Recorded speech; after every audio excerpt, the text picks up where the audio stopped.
Hey there everybody, Lisa Ziegler here, coming to you from the Gardener's Workshop.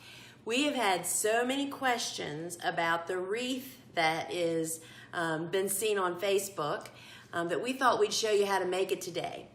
The wreath is made out of these beautiful green seed pods, which are really Gumpacarpus physocarpus is the botanical name, but the name in the floral trade is hairy balls. And these are actually the seed pod to the plants. And this is one of the top cut flowers that we sell in the fall for many years. So I'm going to show you how we make the wreath, and I will tell you, I am no wreath maker. I'm a total novice at doing this. It's really simple. We're so fortunate to have someone that works here, Bobo, that is a flower arranger that helped us with this.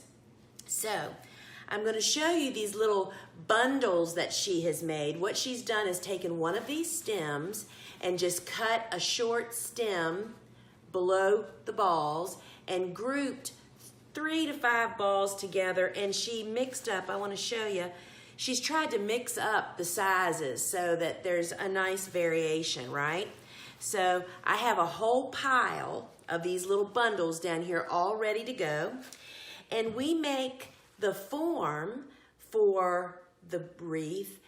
These are actually curly willow wisps, and they're very pliable, and you could certainly use a grapevine wreath or anything you can get into this shape, and I'll show you. So this is the curly willow stems that are stripped, and she just starts off. Of course, it looks like I've already cracked this one, and you just start building on it and wrapping it around on itself. She's told me that she actually does not wire this. This is just secured by wrapping it around, and you just keep adding. She said that there was 9 stems in this wreath, and this is about 9 inches across, and that's kind of a good size because it takes a lot of the little hairy balls to cover this.